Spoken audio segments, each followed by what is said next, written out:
Not the cute Hallmark kind where everyone holds hands and says what they're grateful for. The kind where your sister gets drunk on boxed wine at 3 p.m. and finally tells you why your entire adult life has been a joke. But let me back up, because you need to understand how I got here. How I became the kind of person who would believe the worst about myself for 8 straight years. My name is Rachel. I'm 26. And until 3 weeks ago, I thought I was fundamentally unlovable. It started when I was 18. My first real boyfriend, Tyler. We've been together for 7 months, the kind of relationship where you're planning college visits together and talking about getting an apartment sophomore year. He was my first everything that mattered. Then one Tuesday in March, he broke up with me in a school parking lot. No warning. No fight. Just, I can't do this anymore. You're not who I thought you were. I begged him to explain. He showed me screenshots on his phone. Messages that looked like they came from my Facebook account. Flirty conversations with his best friend. Plans to hook up. Things I never wrote. I didn't send those, I kept saying. Tyler, I don't even talk to Marcus. Someone hacked me. He looked at me like I was pathetic. Like he'd expected me to at least own it. Then he drove away, and I stood there in the parking lot until the janitor asked if I needed help. I checked my Facebook that night. The messages weren't in my sent folder. Nothing. But Tyler had the screenshots, and they looked real, and eventually I convinced myself maybe I'd been drunk. Maybe I'd blacked out. I'd had 2 wine coolers at Jenny's party the week before. So I started believing I was the kind of person who could do something like that and forget. 6 months later, I met David at college orientation. He was a journalism major with these intense green eyes and this way of listening like every word you said mattered. We were inseparable by October. He'd leave notes on my dorm room door. We'd study together at the library until they kicked us out at midnight. My sister Emma visited campus that semester. She was 20, still living at home, working part-time at a salon. She seemed happy for me. Took selfies with us. Called David the one. 3 weeks after her visit, David sat me down in the dining hall. I need to ask you something, he said. His hands were shaking. Are you talking to someone else? The air left my lungs. What? No. David, no. He pulled out his phone. Showed me texts from my number. Conversations with someone named Joshua, sexual stuff. Plans to meet up. My number. My words. Except they weren't my words. I didn't send these, I whispered. David, someone's spoofing my number, this isn't. Don't gaslight me, he said. And that word, gaslight, it made me feel insane. Because the texts existed. Because it was my number. Because he was looking at me like I was a stranger. He broke up with me that day. I changed my number. I got a new phone. I went to campus security and they basically patted my head and said digital safety and gave me a pamphlet about not clicking phishing links. And again, I started wondering, what if I did have a secret self I didn't know about? What if I was one of those people with some split personality thing, sabotaging my own happiness? It happened again with Michael. And again with Chris. And again with James. Different guys. Different evidence. Always the same result. They'd come to me hurt and angry, show me proof of my cheating, and I'd have no memory of it. No explanation. By the time I was 24, I'd stopped trying to date. I gained weight. Stopped wearing makeup. Figured if I was this fundamentally broken person who destroyed everything good in her life, I should just lean into it. My therapist said I had self-sabotaging tendencies. My mom said I was too picky and maybe I should lower my standards. Emma, meanwhile, got engaged. Bought a house. Posted perfect Instagram photos of her perfect life with her perfect fiancé Brad, who worked in finance and took her to Aruba. I was happy for her. I was. She was my big sister. She'd always been the pretty one, the confident one. It made sense her life worked out. Mine was just evidence that some people aren't meant for love. Then I met Daniel. I wasn't looking. I was grocery shopping in sweatpants on a random Tuesday, trying to decide if I could afford the name brand pasta sauce, when this guy reached past me for the generic. The store brand's better anyway, he said. Secret ingredient is spite toward capitalism. I laughed. Actually laughed, for the first time in months. We talked in the pasta aisle for 20 minutes. He was a teacher. 4th grade. He had flour on his jeans from a baking project that went wrong. He asked for my number, and I almost said no, but something in his smile made me think, one more time. Try one more time. We dated for 3 months before I let myself believe it was real. Daniel was patient, kind. When I finally told him about my history, the pattern of guys thinking I cheated, he held my hand and said, "That sounds really hard. But I'm not them. And I know you." I cried in his car that night. Ugly crying. The kind where you can't breathe and snot is everywhere. Because someone finally believed me. We got engaged in September. Small proposal, just us on a hiking trail and a ring he'd saved up for. I called Emma first. She screamed into the phone. Said she was so happy for me. Said she'd help me plan everything. I should have known. I should have known nothing in my life ever stayed good. The Thanksgiving dinner was at my parents' house. Emma brought bread and 3 bottles of wine. She'd been weird lately, distant, but I figured she was stressed about her own wedding planning. We hadn't talked as much since I got engaged. I kept trying to include her, asking her opinion on venues, but she'd changed the subject. By dessert, she was on her 2nd bottle.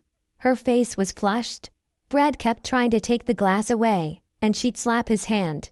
"You're so lucky, Rachel," she said, her words starting to slur. "Everything just works out for you now, huh? I mean, I don't know about." "No, seriously." She pointed at me with her wine glass. "You get Daniel. Perfect Daniel. After all those other guys couldn't handle you." The table went quiet. My mom tried to change the subject. Dad asked who wanted coffee.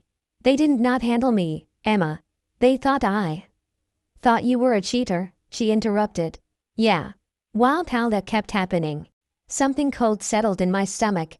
"What? Like, what are the odds, you know?" She was smiling now. This strange, ugly smile I'd never seen before. All those guys. All that evidence. Poor Rachel, the victim. Brad grabbed her arm. "Emma, let's get you some air." "Why?" She yanked away from him. "It's funny. It's also funny, and nobody knows but me." My throat closed. "Emma, what did you do?" "I saved you," she said, and she was laughing now, this horrible giggling that made my skin crawl.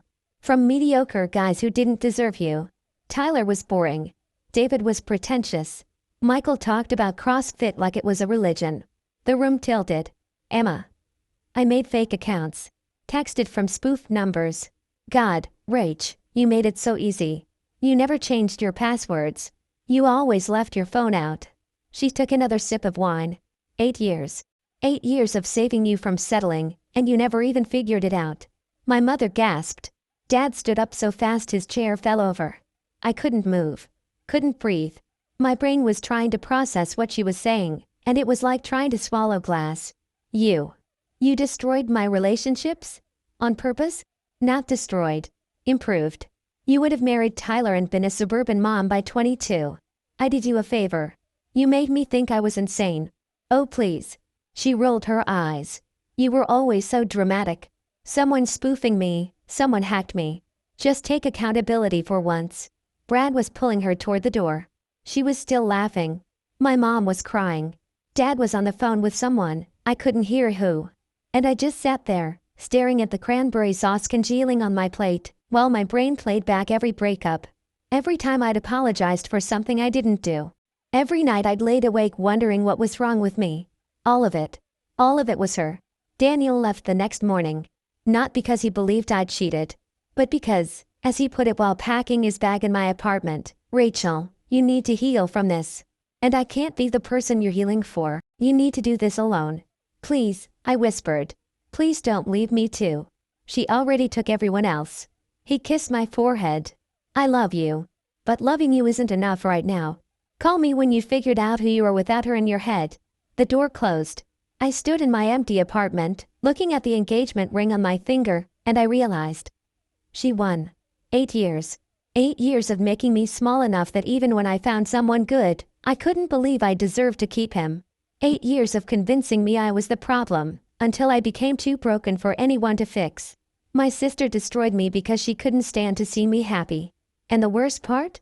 I still don't know who I am without her voice in my head telling me I'm not enough. The first thing I did after Daniel left was throw up. Not metaphorically. Actually threw up in my kitchen sink because my body couldn't process what my brain was trying to tell it. Then I sat on my bathroom floor for 3 hours, scrolling through 8 years of digital footprints, trying to find proof of what Emma had done. I found nothing. She was careful. Surgical. Whatever accounts she'd made, whatever numbers she'd spoofed, she covered her tracks perfectly. The Facebook messages Tyler showed me? Gone. The texts from my number to David? I had no record of them because they never came from my actual phone. She'd been gaslighting me before I even knew what gaslighting was. My mom called on Sunday. Rachel, honey, we need to talk about what happened. I was still in the same pajamas from Thursday. I hadn't showered. My apartment smelled like rotting takeout because I'd forgotten to take the trash out. What's there to talk about, Mom? Emma confessed. She was very drunk. You know how she gets when she's had wine, she says things. She said she's been sabotaging my relationships for 8 years. She laughed about it. Silence. Then, your father and I think maybe you misunderstood. Emma's under a lot of stress with the wedding planning, and... Are you seriously defending her right now? I'm not defending anyone. I'm trying to keep this family together. Emma called me crying yesterday. She feels terrible about what she said. She wants to apologize. I started laughing. That same horrible laugh Emma had made at dinner. She feels terrible? She feels terrible? Rachel, please. Can we all just sit down like adults and... I hung up. 20 minutes later, my dad called. Then my aunt. Then Emma's fiancé Brad, who had the audacity to suggest I was making this harder than it needs to be, and Emma made a mistake, but family forgives. I blocked all of them. I tried to contact my exes, Tyler first. I found him on Facebook, married with a 2-year-old daughter, living in Oregon. I wrote him a message. I know this is out of nowhere, but I need to tell you something. Those messages you saw 8 years ago, the ones you thought I sent to Marcus? My sister faked them. She confessed on Thanksgiving. I'm so sorry I couldn't prove it then. I just wanted you to know I was telling the truth. He responded 3 days later, Rachel, I appreciate you reaching out, but that was a long time ago. I've moved on. I hope you can too. Take care. Polite. Distant. The door firmly closed. I tried David next. He'd blocked me years ago, but I found his Instagram. He was living in Seattle, working for a tech startup, dating someone who looked like a yoga instructor. I sent the message anyway, through a mutual friend. He never responded. Michael had deleted all his social media. Chris had moved to Australia. James. I couldn't even remember James's last name. That's how many there were. That's how much of my life she'd stolen. None of them wanted to hear from me. And I couldn't blame them.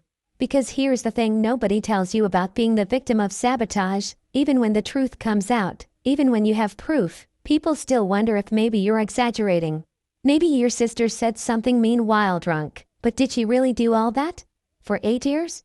That seems extreme. Seems like maybe you're the dramatic one. I went back to work 2 weeks after Thanksgiving. I'm a graphic designer for a marketing firm. Small office, 12 people, everyone knows everyone's business. They'd all heard about my engagement because I'd brought cupcakes when Daniel proposed. My boss Rebecca pulled me into her office the first day back. Hey, so. I heard things didn't work out with your fiancé. I'm sorry. It's complicated, I said. I get it. Breakups are hard. She paused. Are you okay to be here? If you need more time. I'm fine. I want to work. I wasn't fine. But work was the only thing that felt normal. The only place where I wasn't Rachel whose sister destroyed her life. I was just Rachel who made pretty logos and color-corrected photos and met deadlines. Except I couldn't focus. I'd be in the middle of designing a website layout and suddenly I'd remember, Emma had access to my laptop in college. She visited my dorm. She could have installed keyloggers, tracking software, anything. Every time I'd left my phone on the table during family dinners, every time I'd asked her to grab it from my purse, every password I'd written in my planner that I kept in the kitchen at Mom and Dad's house. She'd had access to my entire digital life. I'd given it to her. By December, I'd lost 12 pounds I couldn't afford to lose. My co-workers stopped inviting me to lunch. Not because they were mean, but because I'd sit there in silence, pushing salad around my plate, and the effort of pretending to be okay was too exhausting for everyone. My best friend Jenna tried. We met for coffee on a Saturday, and she held my hands across the table and said, Rach, you need to talk to someone. Like, a professional someone. This is eating me alive. I'm already seeing my therapist twice a week. Then see her 3 times. 4 times. Because you look like a ghost. Her eyes were wet. I'm scared for you. What if I can't fix this? The words came out broken. What if she broke something in me that can't be repaired? Then we figure out how to build something new. But you have to try. I wanted to try. I did. But every time I closed my eyes, I saw Emma's face at Thanksgiving. That smile. That laugh. Poor Rachel, the victim. Christmas was 2 weeks away when Daniel texted me. "How are you holding up?" I stared at the message for 20 minutes before responding, "I'm not." His reply came immediately, "Can we meet?" "Just coffee." "I want to see you." We met at the coffee shop where we'd had our third date. He looked good. Healthy. Like leaving me had been the right choice for him. "You've lost weight," he said. "Haven't been hungry." He bought my coffee, the way he always did. We sat by the window. Outside, people were shopping, carrying bags full of wrapped presents, living their normal lives. "I've been thinking about what happened," he said. "About your sister. I don't want to talk about her. Rachel." He reached across the table, stopped just short of touching my hand. "Have you considered pressing charges?" I laughed. Bitter, hollow. "For what? Being a terrible person isn't illegal. What she did was fraud. Identity theft. Harassment. She impersonated you for 8 years, destroyed your relationships, caused you emotional distress. A lawyer would have a field day. And how would I prove it? She was drunk when she confessed. There are no text records, no fake accounts I can trace to her. She'd just say I misunderstood, and my whole family would back her up." "Your family's protecting her?" "My mom called her stressed. My dad suggested therapy for both of us, like we're equally at fault. Brad told me to move on." I took a sip of coffee. It tasted like nothing. Nobody wants to believe Emma's capable of this. She's the successful one. The pretty one. The one who does everything right. Daniel was quiet for a long time. Then, "Do you want me to talk to a lawyer for you? Just to see what's possible?" "Why would you do that?" "You broke up with me." "Why would you do that?" "You broke up with me." "Because I still love you. I just couldn't be the person who fixed you while you were drowning. But if there's a legal way to hold her accountable, you deserve to know." I started crying. Right there in the coffee shop, in front of the Christmas decorations and the cheerful baristas and the families taking photos with peppermint mochas. Daniel moved to my side of the table and held me while I broke. The lawyer's name was Patricia Chen. She specialized in cyber harassment and family law.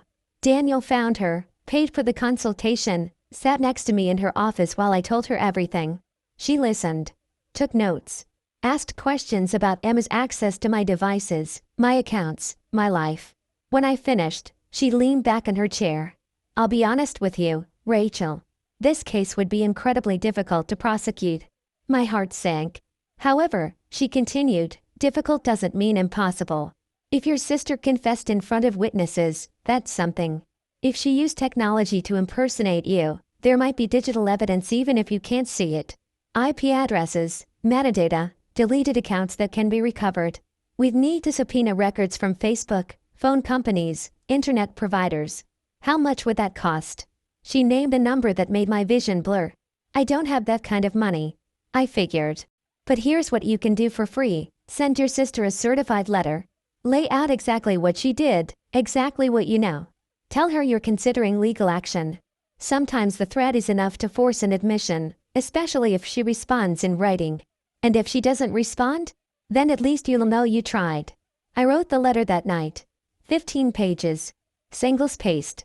Every relationship she'd destroyed, every piece of fake evidence, every therapy session where I'd wondered if I was losing my mind. The sleepless nights. The self-hatred. The eating disorder I developed at 22 because I thought my body was the reason men kept leaving. I detailed every moment she'd sat across from me at family dinners and let me believe I was broken. Every time she'd hugged me while I cried about being unlovable. Every text where she'd said you'll find someone eventually while actively ensuring I wouldn't. I ended with, "You stole 8 years of my life. You made me believe I was the villain in my own story. I don't know if I can ever forgive you. But I need you to understand what you did. I need you to say it while sober. And I need you to know that I will pursue every legal option available if you ever come near me again." I sent it certified mail. Signature required. Emma signed for it on December 23rd. She showed up at my apartment on Christmas Eve. I didn't let her in. We stood in the hallway, her in a designer coat and perfect makeup, me in sweatpants and a stained t-shirt. "I read your letter," she said. "Good. You're being ridiculous. You can't sue me for something I said while drunk. Try me. Her expression shifted. Something cold and calculating. The mask slipping. You really want to tear this family apart over ancient history? You tore it apart, Emma. I'm just refusing to pretend it's still whole. Mom and Dad are devastated. You're ruining Christmas. I ruined Christmas? I'm ruining it? They're elderly, Rachel. Dad's blood pressure is through the roof. Mom's on anxiety medication, because of you. Because you can't let go of some stupid thing I said at Thanksgiving. I stared at her. This stranger wearing my sister's face. Get out, I said. I came here to apologize. No, you came here to manipulate me into silence. You came here because you're scared I'll actually follow through. You came here because for the first time in 8 years, there are consequences. She stepped closer. You won't do anything. You've never done anything. You've spent your whole life letting things happen to you because you're weak. And there it was. The truth she'd been thinking the whole time. Maybe I was weak, I said. Maybe I let you destroy me because I loved you. But I'm not that person anymore. So what? You're going to waste money you don't have on lawyers who can't prove anything? You're going to die alone because you're too damaged for anyone to love? Congratulations, Rachel. You really showed me. She turned and walked away. I closed the door and slid down to the floor. Daniel came over that night with Chinese takeout and Christmas cookies his mom had made. We sat on my couch, not eating, watching some terrible rom-com neither of us cared about. She's right, you know, I said during a commercial. I can't prove anything. And even if I could, it wouldn't change what already happened. So what do you want to do? I thought about it. Really thought about it. I want to make sure no one else ever believes her version of me. I want everyone who knows us to understand what she did. How? I looked at him. I'm going to tell everyone. Our entire family. Her friends. Her fiancé's family.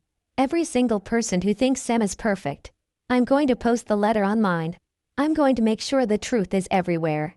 That's scorched earth, Rach. She burned me first. I posted the letter on Facebook on December 27th. Tagged every family member. Every mutual friend. Emma's fiancé Brad and his entire family. I made it public. Shareable. The title, Why I'll Never Speak to My Sister Again, a letter I never thought I'd have to write.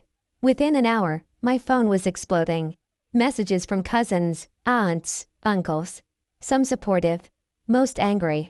How dare I air family business publicly? How could I humiliate Emma like this? Didn't I know she was already struggling? Emma called 47 times. I didn't answer. Brad called. I answered. You've ruined her, he said. His voice was shaking. Her boss saw the post. People from high school are sharing it. You've destroyed her life. Good, I said. Now she knows how it feels. I hung up. My mom texted, I will never forgive you for this. My dad called me selfish and cruel. Jenna texted, holy shit. Are you okay? Daniel showed up at my door at midnight with an overnight bag. I'm staying here tonight. You shouldn't be alone. The fallout was nuclear. Emma deactivated all her social media. Brad called off the wedding. My parents stopped speaking to me. Half my extended family blocked me. The other half sent messages ranging from I always knew something was off about her to you're both toxic. But something else happened too. 3 of my exes reached out. Not Tyler or David. But Michael. And Chris. And a guy named Ryan I dated for 6 weeks in 2019. They all said the same thing. They believed me now. They were sorry they hadn't believed me then. Ryan wrote, I saw your post. I remember how devastated you were when I broke up with you. I remember thinking you were either the world's best liar or telling the truth. I should have believed you. I'm sorry. It didn't fix anything. But it meant I wasn't crazy. 3 months later, I'm still here. Still in the same apartment. Still at the same job, barely holding on. Still going to therapy 3 times a week, trying to figure out who Rachel is when she's not performing for an audience that hates her anyway. Daniel and I are something. Not engaged. Not exactly dating. He comes over twice a week. We watch movies. We talk. We're rebuilding me one conversation at a time. Emma sends letters. Long, handwritten ones that arrive every few weeks. They start with apologies and end with accusations. I'm sorry turns into but you humiliated me turns into we both made mistakes. I burn them. My parents sent a Christmas card to my apartment this year. They didn't include a personal note. Just sign their names. It sits on my counter, unopened, a reminder that even blood isn't enough sometimes. The thing nobody tells you about exposing the truth is that people hate you for it. Not because you lied, but because you made them complicit in their own denial. I still don't know if I did the right thing. Some days I feel powerful, victorious. I told the truth and the truth set me free, or whatever the saying is. Other days I feel like I'm drowning in the same pool Emma pushed me into, except now I'm drowning alone because everyone's too busy saving her. But here's what I do know. It's been 8 months since Thanksgiving. I'm writing this from a new apartment across town. Smaller. Cheaper. The kind of place where you can hear your neighbors arguing through the walls and the refrigerator hums like it's dying. I moved here in March after my landlord told me someone had been leaving things at my old building. Flowers. Notes. Photos of me taken from outside my window. Emma swears it wasn't her. I don't believe her. The restraining order got approved in February. Patricia Chen, the lawyer Danielle found, helped me file it pro bono after Emma showed up at my workplace 3 times in 1 week. The 3rd time, she caused a scene in the lobby, screaming about how I destroyed her life, how I was a liar, how her parents were going to disown me. Security escorted her out. My boss Rebecca called me into her office the next day. Rachel, I need to ask you something, and I need you to be honest with me. My stomach dropped. Okay. Is your personal life going to continue affecting your work environment? I have a restraining order being processed. Emma legally can't come near me anymore. Rebecca folded her hands on her desk. I'm not unsympathetic to what you're going through. But this is the 3rd incident in as many weeks. Clients have noticed. Staff have noticed. I need to know this is going to stop. It will. I promise. She looked at me for a long moment. I hope so. Because you're good at what you do, but I can't have this kind of disruption. I nodded. Went back to my desk. Stared at my computer screen for 2 hours without seeing it. That night, I updated my resume. The restraining order hearing was surreal. Emma showed up in a cream-colored suit, hair perfect, makeup flawless. She brought Brad, even though they'd called off the wedding. He sat behind her in the gallery, looking uncomfortable but loyal. My parents didn't come. Daniel did. And Jenna. And my cousin Marcus, who'd sent me a message after my Facebook post saying he'd always thought Emma was off. The judge was a woman in her 50s with reading glasses and an expression that suggested she'd seen everything. Patricia presented the evidence, the workplace incidents, the letters, the messages Emma had sent from burner numbers. We traced 3 of them through phone records, the Thanksgiving confession witnessed by 7 people. Emma's lawyer argued that I was vindictive and unstable. That I'd publicly humiliated his client. That the Facebook post was defamatory and Emma was the real victim here. The judge looked at Emma. Did you or did you not confess to sabotaging your sister's relationships? Emma's lawyer tried to object. The judge held up her hand. Miss Collins, I'm asking you directly. Did you say those things at Thanksgiving?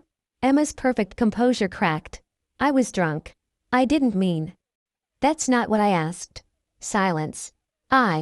Yes. I said things I shouldn't have. And were those things true? Emma looked at her lawyer. He whispered something. She turned back to the judge. Some of it was exaggerated. Rachel has always been dramatic. Yes or no, Miss Collins? Parts of it were true, but... The judge granted the restraining order. 300 feet. No contact. No third-party contact. Emma started crying. Big, theatrical sobs. Brad put his arm around her. I felt nothing. My parents called that night. My mother's voice was ice. I hope you're happy. I'm not, actually. You got a restraining order against your own sister. Your family, Rachel. She stalked me. She showed up at my job. She's been leaving things at my apartment. She was trying to apologize. She was trying to fix things, and you. She spent 8 years destroying my life, Mom. 8 years. And you're mad at me for getting a piece of paper that says she has to stay away? We raised you better than this. The laugh that came out of me was ugly. No. You raised me to accept abuse as long as it came from family. You raised me to believe I deserved whatever Emma did to me because she's the golden child and I'm the problem. That's not fair. Nothing about this has been fair. Emma confessed. In front of you. And you still chose her. She's my daughter too. And what am I? Silence. Exactly, I said, and hung up. Work became unbearable. Not because of Rebecca, who actually tried to be supportive in her corporate way. But because I couldn't focus, I'd be designing a logo and suddenly I'd be back in the parking lot with Tyler, watching him drive away. Or sitting across from David in the dining hall, watching him not believe me. Every breakup playing on repeat. Every moment I'd blamed myself. I started making mistakes, missing deadlines, submitting work that wasn't up to standard. In April, Rebecca called me in again. "Rachel, I think you need to take a leave of absence." "I'm fine. I just need." "You're not fine. And that's okay. That's human. But you need to deal with whatever's happening before you can be effective here. If I take leave, I can't pay my rent. It would be paid leave. 4 weeks. Company policy for mental health situations." She pushed a packet across the desk. "Think about it. But honestly, I think you need this." I took the leave. 4 weeks turned into 6. I spent the first week sleeping 18 hours a day, waking only to eat cereal standing over the sink and then crawling back into bed. The second week, I couldn't sleep at all. I'd lie awake until 4 a.m., scrolling through old photos of Emma and me as kids. Her arm around my shoulders at my high school graduation. Us dressed as ketchup and mustard for Halloween when I was 9 and she was 11. Her face the day I told her I got into college, genuine pride in her eyes. When did it start? When did loving me turn into hating me? The third week, Daniel stopped coming over. Not because he wanted to, but because I asked him to. We were sitting on my couch, watching another movie neither of us cared about, and he said, "I think we should talk about us." "There is no us, Daniel. You broke up with me." "I know. But I'm here almost every night. We're doing relationship things. I just think we should define." "I can't," I interrupted. "I can't be in a relationship right now. I can't be the version of myself you need. I don't need a specific version. I just need you. But I don't know who that is anymore." My voice cracked. Everything I thought I was, everything I thought was wrong with me, it was all her.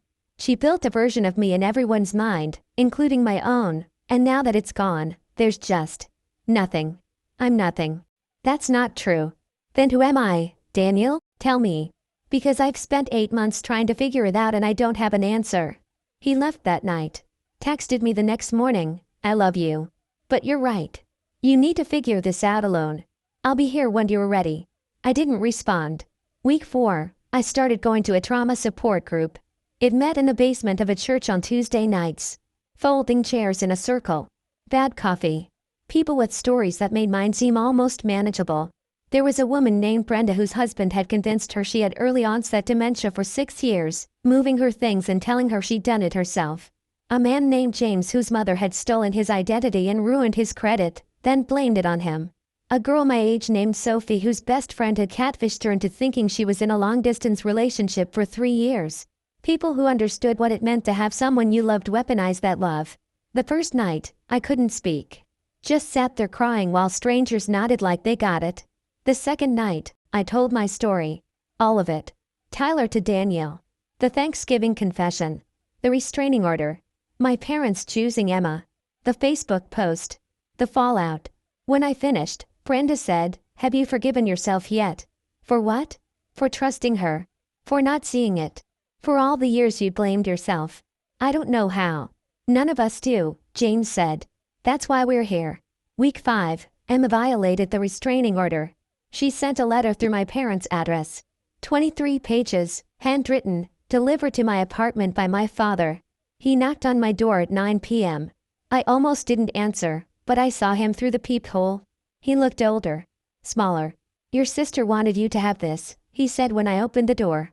"She's not allowed to contact me." "I know. But Rachel, she's not doing well. And I'm supposed to care? She's in therapy. She's on medication. She's trying to get better. Good for her. She lost her job. Brad left. She's living in our guest room and she barely gets out of bed."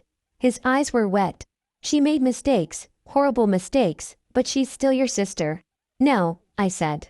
"She stopped being my sister when she decided destroying me was worth it. Please just read the letter." I took it because he looked so broken. Closed the door without saying goodbye. The letter started, "Dear Rachel, I don't expect you to forgive me. But I need you to understand." It went on for 23 pages. Explaining. Justifying. "The jealousy started in high school," she said. "When I got into the college she'd been rejected from. When boys looked at me instead of her. When Mom said something about how proud she was of my art project and Emma felt invisible. She wrote about watching me be happy with Tyler and feeling like I was leaving her behind. She wrote about how easy it was the first time, how she'd just logged into my Facebook while I was in the bathroom at a family dinner. How Tyler's number was in my recent messages. How she'd created a fake account that looked like mine in 20 minutes. She wrote about how good it felt to have that power. To be the one who controlled whether I was happy or not. She wrote, I know it was wrong. I know I destroyed you. But in some sick way, it felt like the only time you needed me. When you were crying about another breakup, I was the one who held you. I was the one you called. And I convinced myself that was love. At the end, she wrote, I'm sorry doesn't fix what I did. I know that. But I'm sorrier than you'll ever know. And I'll spend the rest of my life trying to become someone who deserves your forgiveness, even if I never get it. I read it twice. Then I burned it in my kitchen sink. Week 6, I went back to work. Rebecca gave me a new project.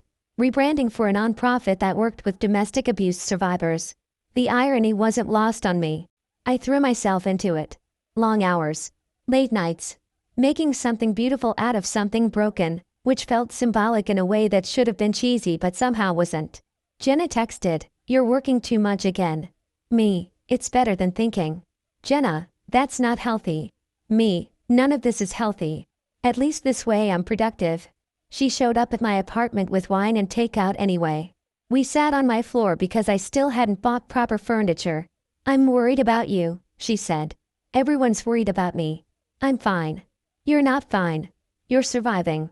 There's a difference. Surviving's enough for now. She put her wine down. Rachel, I need to tell you something, and I need you to not freak out. My chest tightened. What? Emma reached out to me. When? Last week. She asked me to talk to you. To tell you she's sorry and she's getting help and she just wants. I don't know. Closure? Permission? Something. What did you tell her? I told her to leave you alone. I told her the restraining order exists for a reason. She paused. But Rach, she's not doing well. Like, really not well. I'm not saying you owe her anything, but... Don't. Don't what? Don't make me responsible for her mental health. She destroyed mine for 8 years. I don't get to care about hers now. I'm not saying you have to care. I'm just telling you what's happening. Why? So I'll feel guilty? So I'll reach out and make everything better for everyone except me? No. So you have all the information. I stared at the wall. I don't want information about her. I don't want updates. I don't want to know if she's sad or sick or sorry. I want her to not exist in my life anymore. Okay, Jenna said quietly. I won't tell you anything else. 2 months later, my mother called. I almost didn't answer. But something in me was curious. Masochistic, maybe. Rachel. Her voice was hoarse. It's Emma. My blood went cold. What about her? She's in the hospital. What happened? She took pills. A lot of them. Your father found her this morning. The room tilted. Is she? She's alive. Stable. But Rachel, she left a note. It had your name in it. I don't want to know what it said. She blames herself for everything. She says she can't live knowing she destroyed you. I started laughing. That horrible, broken laugh I couldn't seem to stop doing. So now I'm supposed to feel guilty? Now I'm the bad guy because she can't handle the consequences of her own actions? I'm not saying that. I'm just. She's your sister. She stopped being my sister a long time ago, Mom. You just refuse to see it. Will you come? To the hospital? No. Rachel, please. She spent 8 years systematically destroying my mental health, making me believe I was unlovable, unworthy, broken. And now that there are finally consequences, now that people know what she did, she gets to take the easy way out and I'm supposed to rush to her bedside and tell her it's okay? I'm not asking you to tell her anything. I'm asking you to be human. I am human. That's why I can't do this. My voice broke. I can't be the one who saves her. Not after what she took from me. I hung up. Daniel texted 10 minutes later, I heard about Emma. Are you okay? Me, no. Daniel, do you want me to come over? Me, yes. He arrived with ice cream and sat with me while I cried. Not pretty crying. The ugly kind where you can't breathe and you're saying things that don't make sense and your chest hurts from the weight of it all. I should feel something. I sobbed into his shirt. She almost died and I feel nothing. What does that make me? Human, he said. It makes you human. My mom thinks I'm a monster.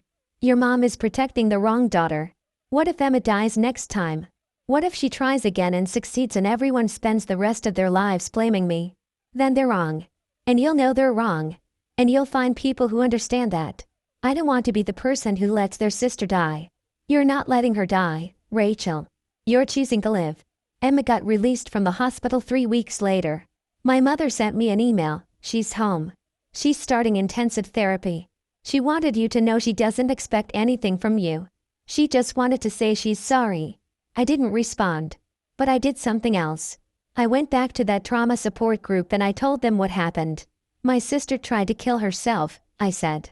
And I feel like I'm supposed to care, but I don't. Or I do, but not enough. Not in the way everyone wants me to. Brenda spoke first. When my husband finally had a breakdown and confessed what he'd done, everyone felt sorry for him. Poor man, so mentally ill, didn't know what he was doing. Nobody asked about the 6 years he spent convincing me I was losing my mind. Nobody asked if I was okay. My mother emptied my savings account and destroyed my credit, James added. When she got caught, she had a panic attack. My aunts all called me, telling me I needed to forgive her because she was sick. Like her being sick erased what she'd done to me. Sophie, the girl who'd been catfished, said, people want victims to be forgiving. They want us to be the bigger person.